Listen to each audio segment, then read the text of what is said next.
Hello, I'm Martin Kelly, senior editor of Friends Journal, and this month is Quaker myth busting, and I have here on the video chat AJ Mendoza. AJ's a member of West Hills Friends in Portland, Oregon. Thanks for coming, AJ. Thanks for having me, Martin. And this is Quaker myth busting, and what's your favorite Quaker myth out there?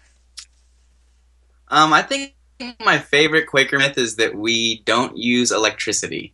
I don't know about you, but I've gotten that one pretty frequently. And we're But on Skype right now, we're on so Skype, yes. I mean, we're proving it right disproven. now. But how does that conversation go? Who's like actually told you about the electricity and Friends and this myth? Well, I mean, I wasn't raised as a friend, and so coming into it a little bit later in life, most of my friend group is aware that I've become a Quaker, or the conversations come up a bit, and they have a lot of questions. And since most people's exposure to Quakerism is the oatmeal box, um, there's pretty humorous conversations that happen. Yeah. Do the conversations get boring after a while? You know, do you like oats or something like that? I mean, we all get that. Oh yeah, Yeah. and of course, I mean I do, so that makes that part a little bit easier. But um, it's also it's kind of I like talking about Quakerism, and so the conversation can kind of leap into, well, it starts out humorous, but then what's been your experience of like the religion you were raised in, and what's your experience of religion now? And so they're pretty rich. So it provides an opening actually then for talking about Quakers and what Quakers believe. Yeah. Okay, great. What other have you encountered other myths out there that your sort of friends, non-Quaker friends, have been regaling you with as they learn your that you've joined Quakers? Other Quaker myths. Do you get ones about the hat or anything that Oh, your the Quakers are? hat. Yeah, that we don't wear like, well, would they only wear like gray or plain clothes? Um, that's fun, but then I have to kind of delve into the, well, there's three or so, depending on how you count, branches of Quakerism, and one might dress in plain clothes, but most of us don't. And then that gets more confused looks because explaining the Quaker family tree and all of its crazy divides, Well, yes, I don't know. It still confuses me. So sure. No, and the deeper you get into it, the more complicated it can be. I mean, there are those branches that yeah. are like ended up being like six people, and even the founders like Mhm. divided off from them. So, yes, they are. So, we're here. We're talking on Skype, and Quakers get talked about that we don't use technology. What's a good use of technology, and what's not a good use for technology for friends? Do you think? Well, I think that, and I touched a bit on it on my article, that when I notice myself misusing technology the most, it's probably in comment sections Mm-hmm. and online exchanges.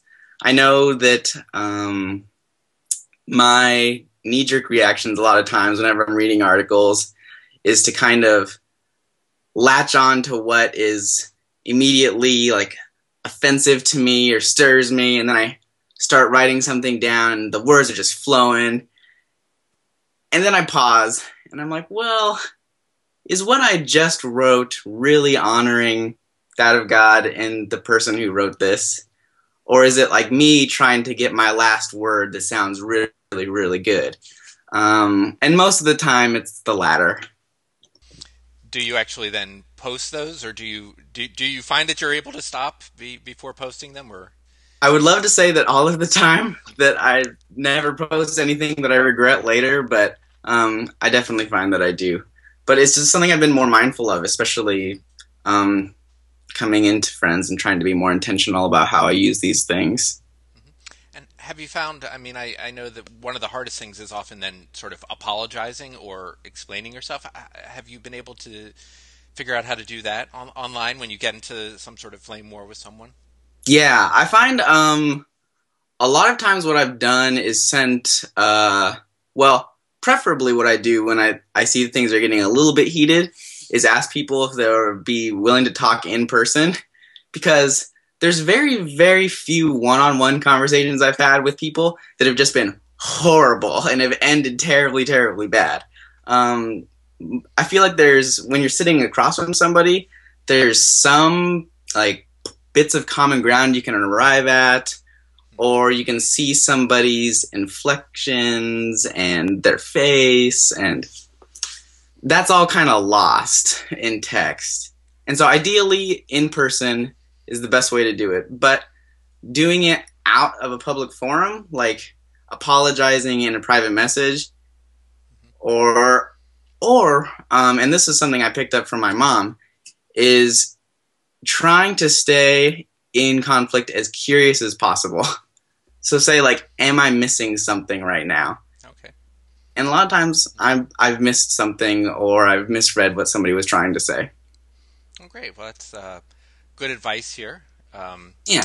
And again, here we're talking about Quaker myth bustings, and that's about all the time I think we have for right now. But thanks for coming on here, AJ, and people can find out more from the article. And there's already some comments there online Yeah. that people can contribute to the conversation and keep the conversation going there online. So No friendsjournal.org, frameworks. and that's the current issue. So thanks for coming on, AJ. Thank you so much. Okay, bye bye then.